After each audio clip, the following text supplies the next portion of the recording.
Very good morning.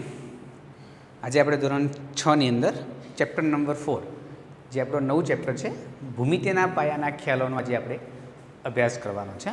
તો સૌપ્રથમ તો પહેલાં ભૂમિતિ વિશે આપણે જાણવું છે કે ભૂમિતિનો ઇતિહાસ કેવો છે. તો કે ભૂમિતિનો ઇતિહાસ છે એ બહુ લાંબો અને વિશાળ ઇતિહાસ છે.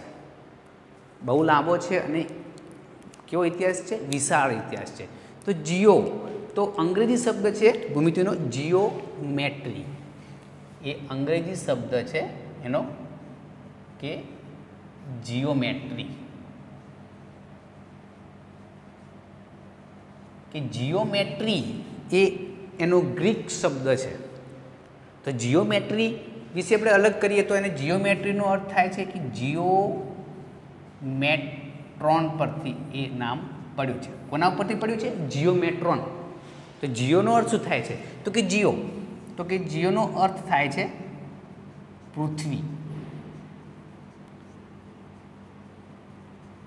જીઓનો અર્થ થાય છે પૃથ્વી અને મેટ્રોનનો અર્થ થાય છે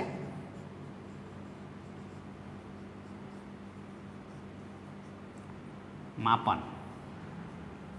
તો એનો મતલબ થાય છે કે જીઓમેટ્રી એટલે શું થાય? કે જીઓમેટ્રી એટલે કે પૃથ્વીનું માપન.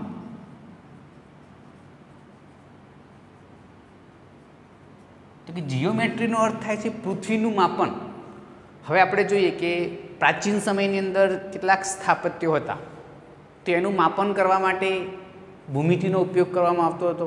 વાવેતર માટે, કોઈ પ્રસંગો માટે, જમીનની હદ માટે એનો ઉપયોગ કરવામાં આવતો હતો. પછી ધીમે ધીમે ભૂમિતિના કેટલાક આકારો તમે જોયા હશે. તમે ઘરે લંચ બોક્સ, તમારું ટિફિન બોક્સ છે, પેન્સિલનો આકાર કેવો છે, સિક્કા, 5 રૂપિયાના સિક્કાનો આકાર કેવો છે. તો આ બધા જ એના શું છે? અલગ અલગ આકારો છે. સિક્કાનો આકાર કેવો હોય છે? ગોળ આકાર હોય છે, વર્તુળ આકાર છે. ટિફિનનો આકાર કેવો હોય છે? ચોરસ, લંબચોરસ ટિફિન હોય છે. આ બધા જ આકારો છે એ આપણને ભૂમિતિનો ખ્યાલ આપે છે. તો ભૂમિતિના અંગો વિશે જોઈએ તો એના ભૂમિતિના અંગોમાં જોઈએ તો કે બિંદુ, રેખા અને સમતલ. સમતલ એ ભૂમિતિના પાયાના અંગો છે. ભૂમિતિના પાયાના અંગો છે. એ આ ભૂમિતિના પાયાના અંગો છે. એમાં આપણે પહેલો ટોપિક છે એ ભણીએ છીએ કે બિંદુ. કે બિંદુ એટલે શું? બિંદુ એ એવી વસ્તુ કે આપણે જોઈએ કે બિંદુ કે ટપકું, કોઈ પેન્સિલ લીધી છે એકદમ બારીક, એકદમ ઝીણી પેન્સિલનું એક આ ટપકું છે. આ ટપકું છે, આ જે છે બતાવે છે ટપકું, એને આપણે કહેવાય છે બિંદુ. શું કહે છે આને? બિંદુ.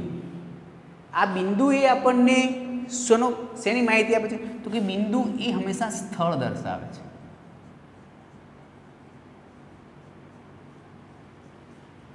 બિંદુ એ શું બતાવે છે? સ્થળ દર્શાવે છે. બિંદુ, કોઈ પણ વસ્તુનું બિંદુ, અહીંયા કે ટપકું કરી દીધું છે, આ કે ટપકું, તો કે બિંદુ છે. અહીંયા આ બિંદુ છે, અહીંયા આ બિંદુ છે, અહીંયા આ બિંદુ છે, અહીંયા નામ આપી દઈએ A, B, C.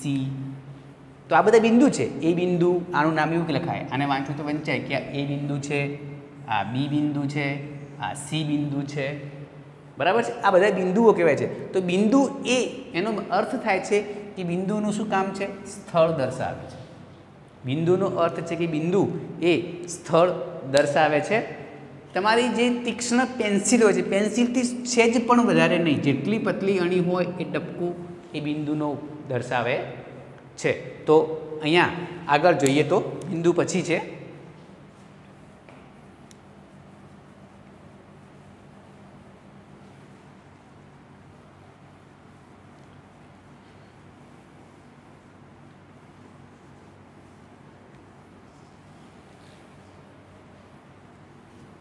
તો કે બિંદુ પછીનો છે આગળ ટોપિક છે નવો કે રેખા.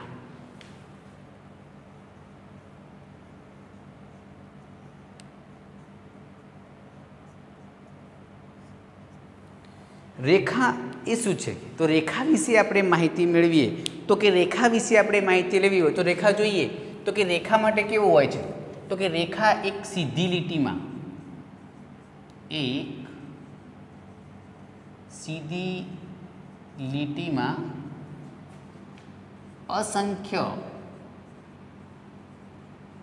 અસંખ્ય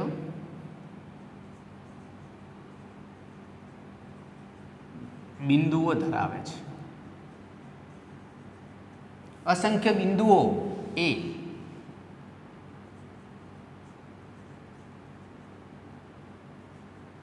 રેખા રચે છે. કે અસંખ્ય બિંદુઓ એ શું કરે છે? રેખા રચે છે. રેખા વિશે બીજું કહેવું તો કહી શકાય કે રેખા બંને બાજુ અનંત વિસ્તરેલી છે. કે રેખા બંને બાજુ અનંત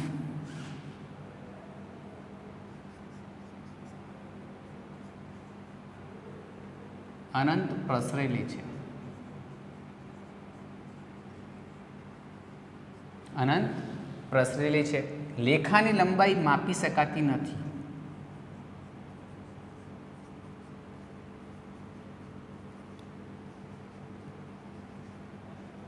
લંબાઈ માપી શકાતી નથી. રેખાને સંકેતમાં લખવું છે તો રેખાને સંકેતમાં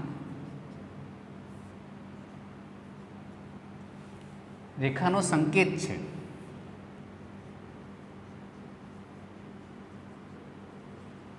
દર્શાવાય છે. લખવું છે કે રેખા AB તો આવી રીતે લખી શકાય છે AB. આવી રીતે આપણે રેખા અને વાંચવું હોય તો વંચાશે કે રેખા AB. આવી રીતે આપણે એને વાંચી શકાય છે અને આપણે એને સમજી પણ શકાય છે.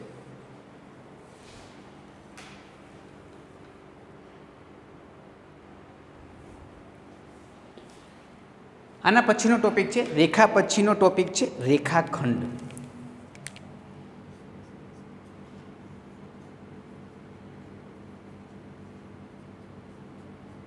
તો કે રેખાખંડ શું છે? તો રેખાખંડ વિશે આપણે થોડું લખીએ અને સમજીએ કે રેખાખંડ એ શું છે. તો એના વિશે થોડું લખીએ કે રેખાનો ભાગ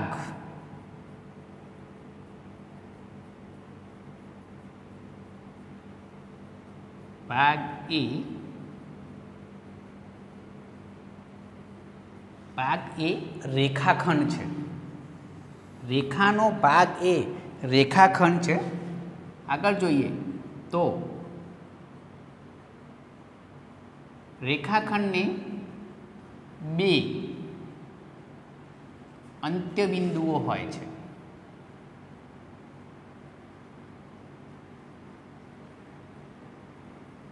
રેખાખંડને કેટલા અંત્યબિંદુઓ હોય છે?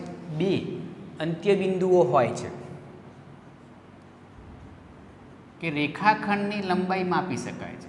રેખાખંડની લંબાઈ માપી શકાય છે. રેખાખંડની લંબાઈ માપી શકાય છે. પછી જોઈએ આગળ રેખાખંડને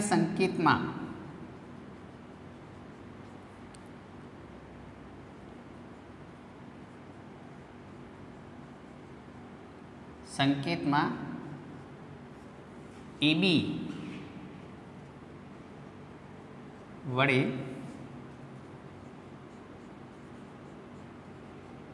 દર્શાવાય છે. રેખાખંડ એ બે બિંદુઓ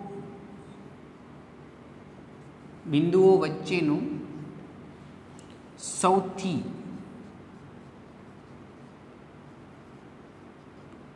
ટૂંકું માપ છે. તો કે ફરીથી એકવાર રેખાખંડ વિશે જોઈએ તો રેખાખંડ શું છે? કે રેખાનો એક ભાગ એ રેખાખંડ છે. રેખાખંડને બે અંત્યબિંદુઓ હોય છે અને રેખાખંડની લંબાઈ આપણે માપી શકીએ છીએ, જ્યારે રેખાની લંબાઈ આપણે માપી શકતા નથી. જ્યારે રેખાખંડની લંબાઈ છે આપણે માપી શકીએ છીએ. રેખાખંડને સંકેતમાં AB એટલે કે ઉપર બંને બાજુ તીર નથી, કેમ કે બંને બાજુ એ વિસ્તરેલી નથી.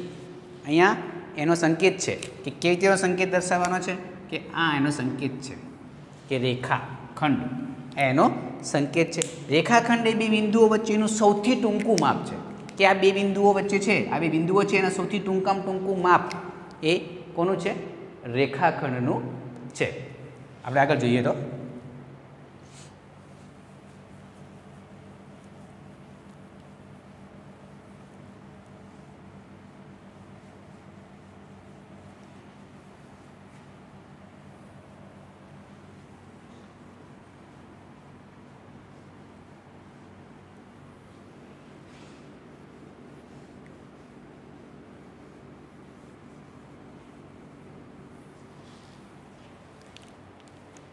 પછીનો ટોપિક છે રેખાખંડ. પછીનો ટોપિક છે કિરણ.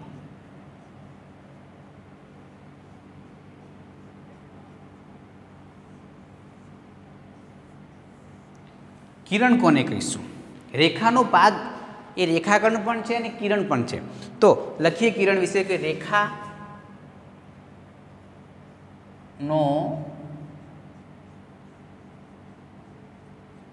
ભાગ એ કિરણ છે, કે રેખાનો ભાગ એ શું છે? કિરણ છે. જ્યારે કિરણને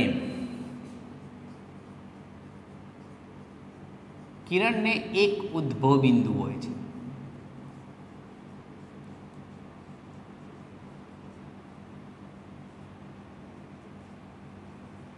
જ્યારે કિરણને એક શું હોય છે? એક ઉદ્ભવ બિંદુ હોય છે. આગળ જોઈએ તો જ્યારે કિરણને એક ઉદ્ભવ બિંદુ હોય છે અને બીજી તરફ અનંત સુધી પ્રસરેલ હોય છે. જ્યારે બીજી તરફ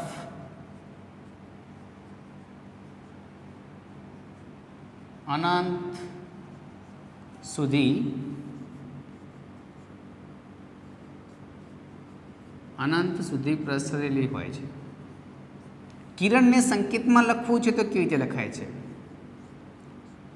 કે કિરણને સંકેતમાં લખવું છે કે AB, આ એનો સંકેતમાં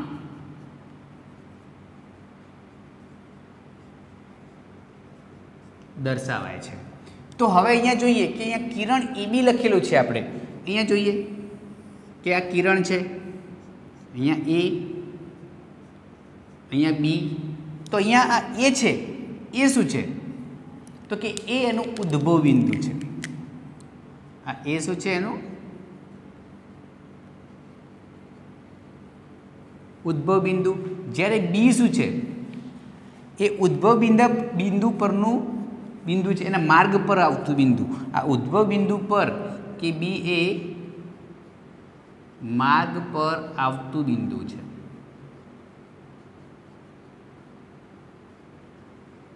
માર્ગ પર આવતું એક બિંદુ છે.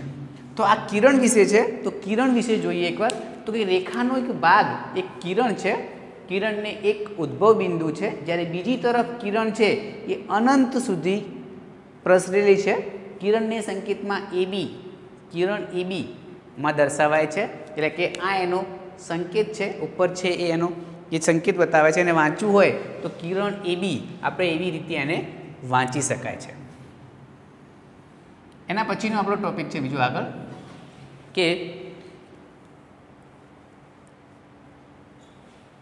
છેદતી રેખાઓ.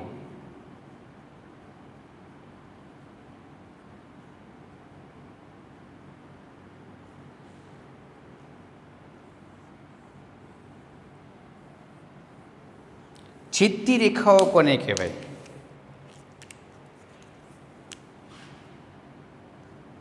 કે બે ભિન્ન રેખાઓ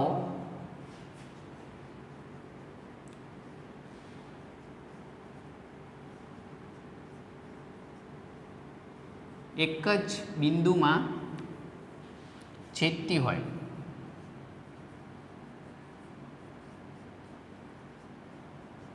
તેને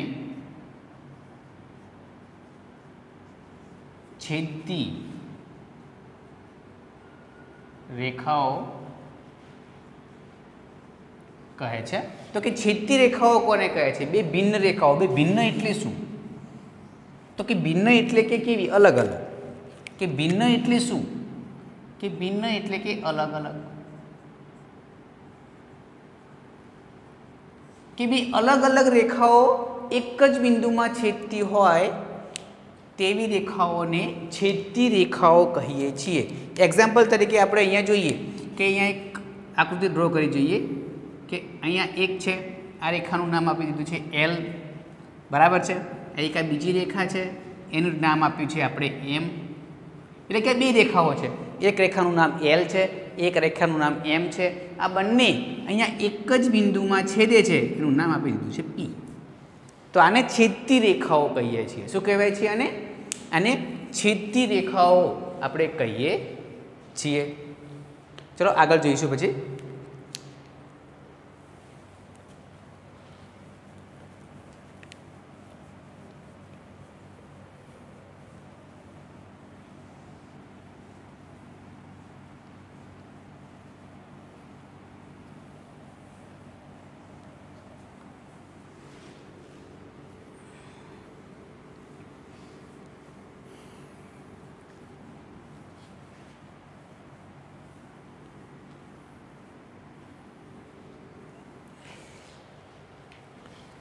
પછી આગળ છે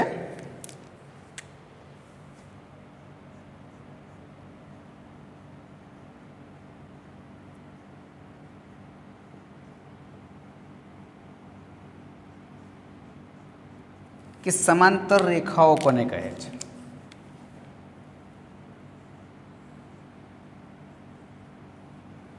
કે સમાંતર રેખાઓ કોને કહેવાય છે? આગળ જોઈએ, સમાંતર રેખા વિશે જોઈએ।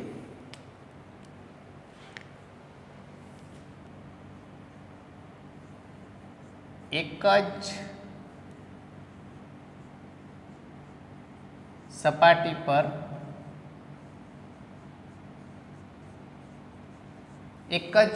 પર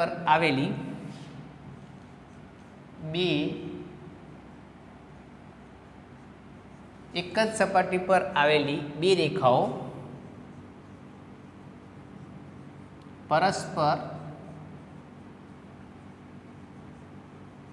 પરસ્પર એકબીજાને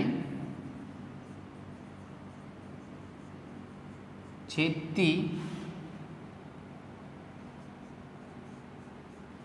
ન હોય અને તે બંને રેખાઓ વચ્ચેનું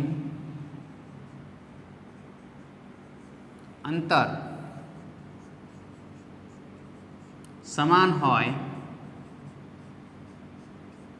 તો તેને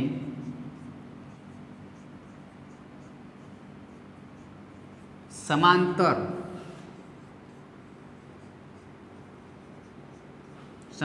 રેખાઓ કહે છે। તો કે સમાંતર રેખાઓ કોને કહે છે? તો સમાંતર રેખાઓ એટલે શું? તો કે એક જ સપાટી પર આવેલી બે રેખાઓ પરસ્પર એકબીજાને છેદતી ન હોય અને તે બંને રેખાઓ વચ્ચેનું અંતર કેવું હોય છે? સમાન હોય છે, તો તેને સમાંતર રેખાઓ કહે છે। સમાંતરને આપણે સંકેતમાં લખવું છે, તો કે સમાંતરને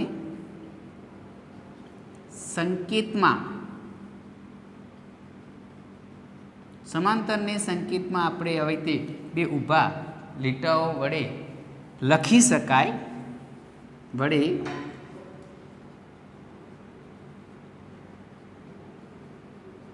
દર્શાવાય છે।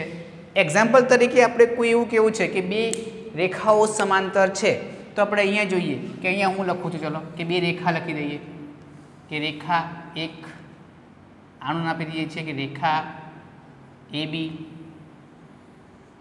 અહીંયા નામ આપી દીધું કે રેખા સીડી. તો આ બે રેખાઓ છે, આ બે રેખાઓ સમાંતર છે. તો આવા કેટલાક એક્ઝામ્પલો, આ બે રેખાઓ સમાંતર છે, આ રેખા આમ લંબાશે, આ રેખાને આમ લંબાવશો તો આ બે રેખાઓ એકબીજાને છેદશે નહીં, અને આ બે રેખાઓ વચ્ચેનું અંતર પણ અહીંયા પણ સમાન હોય છે, અહીંયા પણ સમાન હોય છે. હવે આવા કેટલાક એક્ઝામ્પલો છે. રેલવેના બે પાટા, તમે રેલવેના બે પાટા જોયા હશે કે રેલવેના બે પાટા કેવા હોય છે. તો રેલવેના બે પાટા છે ને એ કેવા હોય છે? સમાંતર હોય છે. જો રેલવેના બે પાટાઓ સમાંતર, રેલવેના બે પાટાઓ છે એ ક્યારે એકબીજાને મળશે નહીં, કેમ કે એ પરસ્પર છેદશે નહીં. જો એ બે રેલવેના પાટાઓ બે નજીક થઈ જાય તો એક દુર્ઘટના ઘટે છે. એટલા માટે કે રેલવેના બે પાટાઓ છે એમની લંબાઈ કેવી હોય છે? સમાન હોય છે. આ રેલવેના પાટાઓની લંબાઈ કેવી હોય છે? સરખી હોય છે. જો સહેજે પણ આગી પાછી થોડી થાય તો પછી દુર્ઘટના ઘટે છે, અકસ્માત થાય છે. તો રેલવેના પાટા છે એ કેવા હોય છે? સમાંતર હોય છે. તમે ઘણી બધું કે બ્લેકબોર્ડ છે, આ વ્હાઇટ બોર્ડ છે, તો વ્હાઇટ બોર્ડને કેવું હોય છે? વ્હાઇટ બોર્ડનું નીચેથી ને ઉપરથી આ બંને વચ્ચે અંતર સમાન હોય છે. પછી અહીંથી એનું અંતર સમાન હોય છે, વચ્ચે અહીંથી એનું અંતર સમાન હોય છે, છેલ્લે અહીંથી પણ અંતર સમાન હોય છે. જો અંતર થોડુંક આગું પાછું હશે અને થોડુંક દૂર આગું અંતર ઓછું હશે તો એ વ્હાઇટ બોર્ડ જેવું લાગશે નહીં. પછી કેવું લાગે? કંઈક આડું લાગે કે કેવું લાગે, એવું લાગે. તો સમાંતર એટલે શું છે? કે બંને રેખાઓ વચ્ચેનું અંતર સમાન હોય. એટલે કે જો એ રેખા વચ્ચેનું અંતર અહીંયા પણ સમાન હોય છે અને અહીંયા પણ કેવું હોય છે? સરખું હોય છે. જેમ કે રેલવેના પાટા છે, તમે રેલવેના પાટાને જોશો ને તો રેલવેના પાટાનું અંતર કેવું હોય છે? સમાન હોય છે. જો રેલવેના પાટાનું અંતર સમાન ન હોય તો પછી કોઈ દુર્ઘટના કે કોઈ અકસ્માત સર્જાવાની શક્યતા રહેલી હોય છે. કેમ કે કેવું બને છે કે એ પરસ્પર છેદે, એકબીજાને છેદતા નથી. ક્યારેય આપ એકબીજાને છેદશે નહીં. આને તમે આમ લંબાવશો કે આને આમ લંબાવશો, એ જ્યારે ભેગા કોઈ જોઈન્ટ થશે નહીં તો એ સમાંતર ના કહેવાય. સમાંતર કોને કહેવાય? કે બંને વચ્ચેનું અંતર સરખું હોય છે. તો એને આપણે શું કહીએ છીએ? સમાંતર કહેવાય છે. અને લખવું હોય તો આમ લખી શકાય કે રેખા એ બી સમાંતર રેખા સીડી, આ બંને સમાંતર કહેવાય છે. પછી તમે જાણતા છો ખૂણો.